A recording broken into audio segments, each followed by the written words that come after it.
Every great city has its tales, and I've been documenting their stories and people for over 20 years. This is Tales of a City.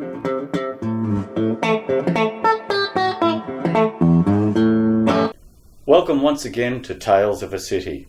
Last season I presented a film called Letters from Pentridge, which documented a period of my life between 1983 and 1987. The documentary did extremely well, and much to my surprise, all this time later, the film was nominated for an Antenna Award, and the awards were going to be held in Melbourne. So it was the perfect excuse for me to return to Melbourne and see just how much the old girl had changed. One of the greatest ways to get around Melbourne is on one of these. It's the City Circle, old W-class tram. Beautiful thing it is. Old rattler though, just like the ones that we used to have in Glenelg. You can get on it for free and it will take you all around the city. We're on our way to Vic Markets right now and it's a beautiful day. Couldn't ask for anything better. Melbourne is a city that's best seen from a tram. You avoid the traffic and have an uninterrupted view of the ever-changing cityscape.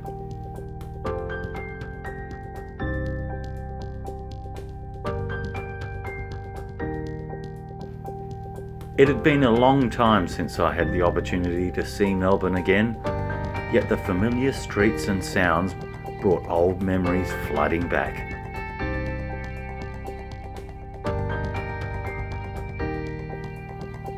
It's clearly a much busier city than I remember, and the population has changed a great deal in 37 years. But its architecture and history still is part of its character, and it's clearly visible.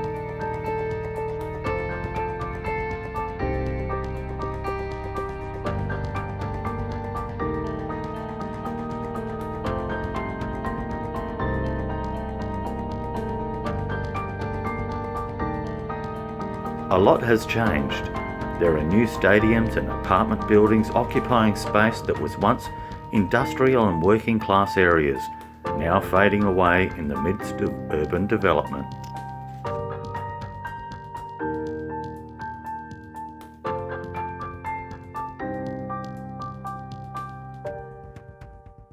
One thing that hadn't changed was the old and elegant W-class tram, a reminder of simpler times.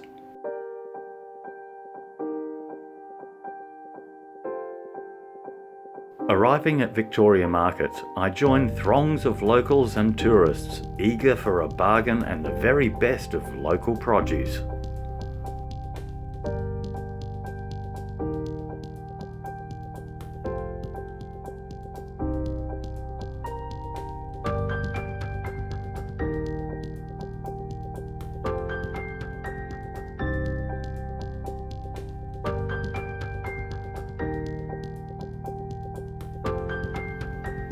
If you can think of it, you can buy it at the Vic Markets. It really is a gourmet chef's delight. But be prepared to battle the crowds. It's always extremely busy.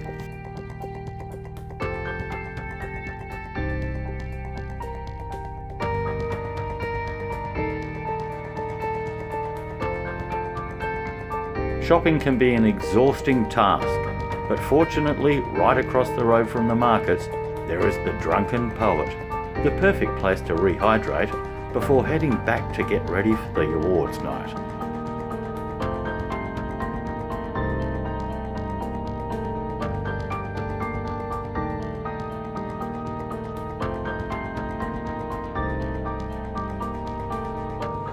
It's taken 37 years and 9 months to tell the story of Letters from Pentridge, and it ends tonight at the Antenna Awards. What a bizarre world. I would have never have thought my life would have this turn of events. But let's face it, I live in a world where the trees grow upside down. Well, the day has finally arrived. The Antenna Awards are tonight at Federation Square, right behind me. I seem to have slipped into awards mode quite nicely. A couple of vodkas, a bit of a monkey suit. I'm not really expecting to win tonight, It's an honour to have been nominated. Everybody's supposed to say that, apparently. But quite honestly, the winner tonight is community television, and I'm so very proud to represent Channel 44 and my show at the Antenna Awards tonight. Wish us the best of luck, but it's going to be a lot of fun. Well, we're on our way to the Antenna Awards at Federation Square. Deacon Edge to be exact. The night seems like it's going to be a really big one. Are you excited? I am, and it's quite pleasant. It's quite nice out here. It's a lovely night in Melbourne, it certainly is. Lots and lots of people. We'll show you what it looks like when we get there. Upon entry, it was clear this was a very glamorous event. Content producers, television execs, and fabulous people in general took turns at the photo wall for the eager photographers. The Antenna Awards is quite a big deal, and it takes a fair bit of production just to broadcast it. It's being broadcast in Adelaide, Melbourne and in Perth, so that the viewers that can't be here can have a look at it and see who wins what. I've got to tell you, I don't fancy the job of the camera guys. It's going to be a hard night's work.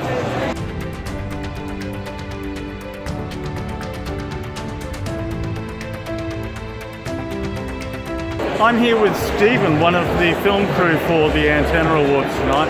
Mate, how long have you spent preparing for this night?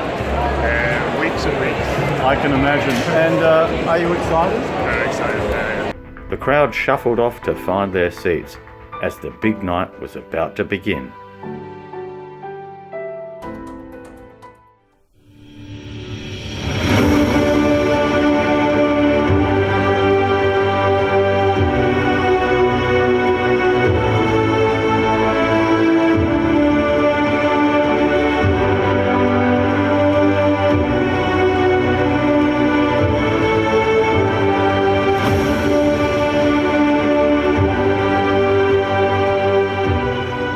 From Deacon Edge in Federation Square, Melbourne, welcome to the 2019 Antenna Awards.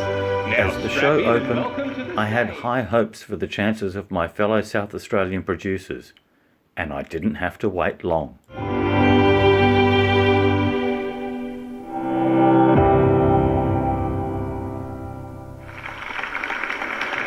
Accepting this award on behalf of the SA Sports Show is a representative from Adelaide's community TV station, Channel 44. Wow, first win for Channel 44 Adelaide!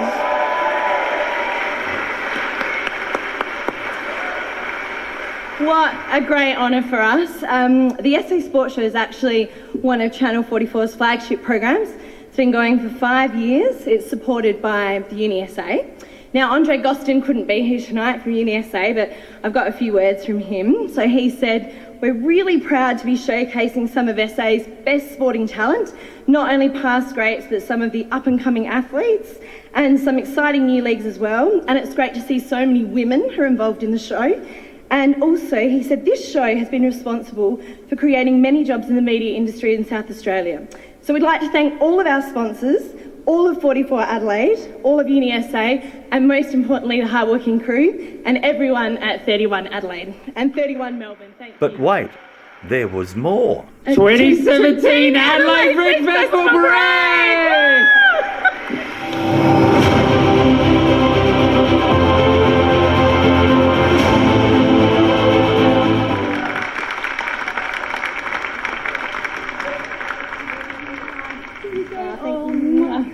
Wow, 2 for 2! Wow, how exciting!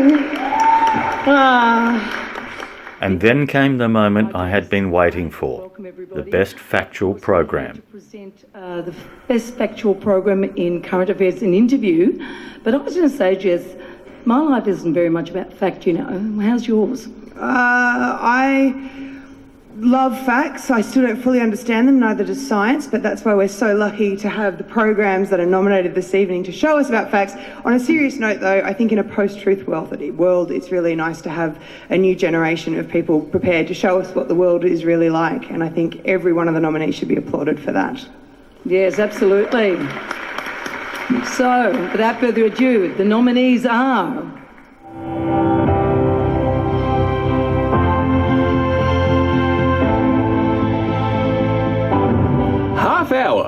As the nominations were shown on screen, I couldn't help but marvel at how far I had come to be here and even be considered for the award. The extraordinary history and culture of the Middle East is in constant contention with the instability that plagues the region. Saving the Sanctuary.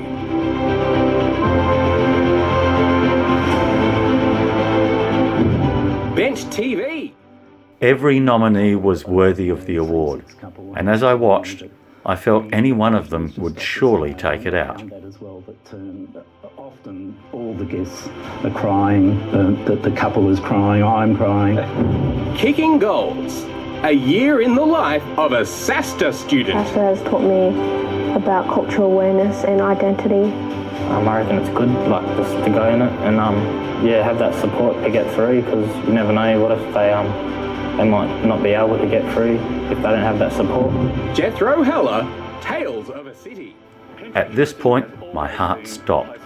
I could not believe my show was up there on the screen. Recently discovered letters written between 1983 and 1987, we get a real perspective of what it was like to be a prisoner in Pentridge.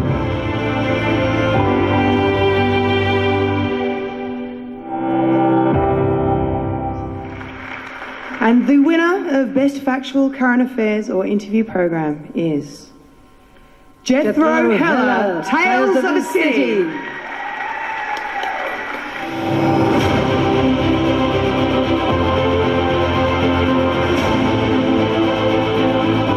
Just down here was where the prison hospital used to be, and the chief medical officer, Mr. Siemens, was famous for telling prisoners, if you have a heart attack, I'm going to let you die, because I'm not putting my mouth on yours. Such was the level of care here in Pentridge.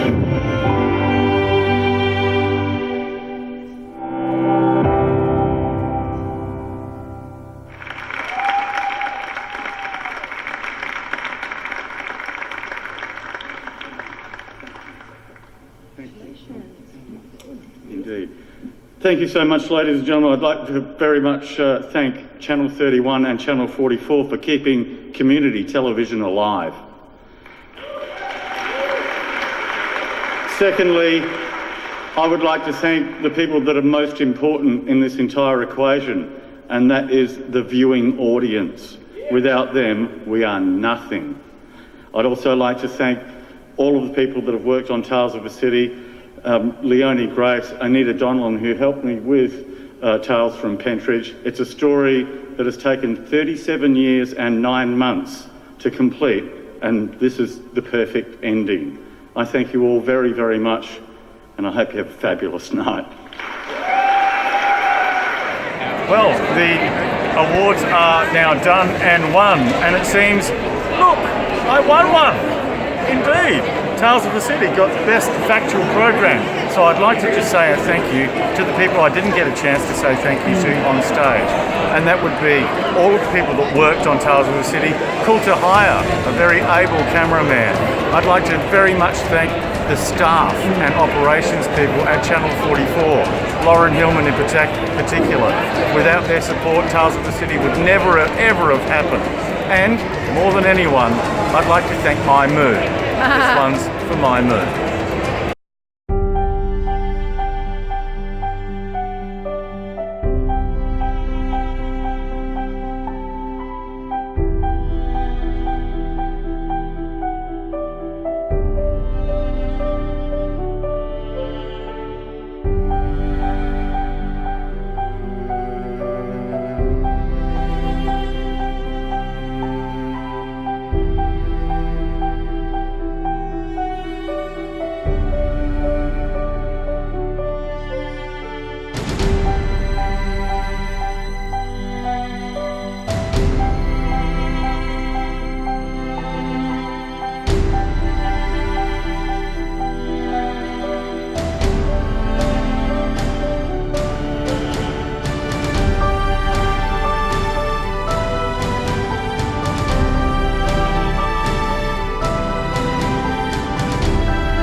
I made letters from Pentridge after my sister contacted me to let me know she had found the letters that I had written to her 37 years ago. As I reread the words I had written so many years before, the memories that had both haunted and driven me came into clear focus.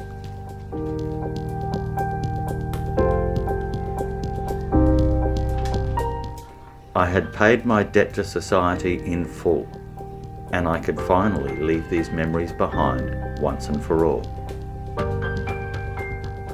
Yet those experiences shaped me.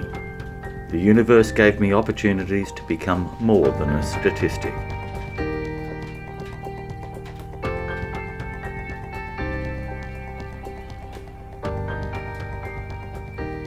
With every page I burned, I could finally leave Pentridge behind, and I have a feeling I'm going to sleep better.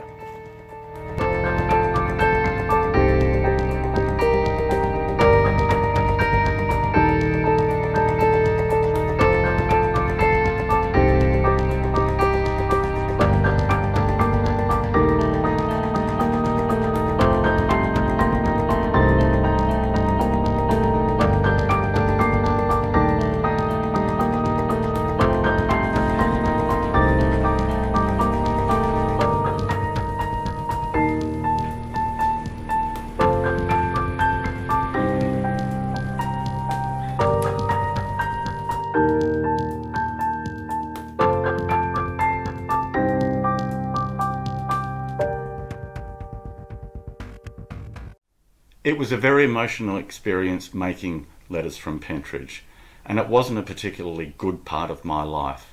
However, 37 years and 9 months later, receiving the Antenna Award for Best Factual Program certainly helped give me closure on that whole chapter of my life. I would very much like to thank Channel 44 in Adelaide, and in particular Lauren Hillman and all of her team at Channel 44.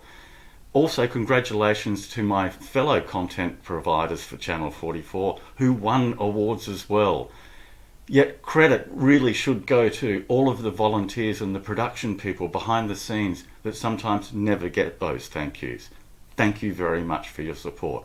And once again, thank you, the audience, for watching Tales of a City. I'll be back next week with yet another tale of the city.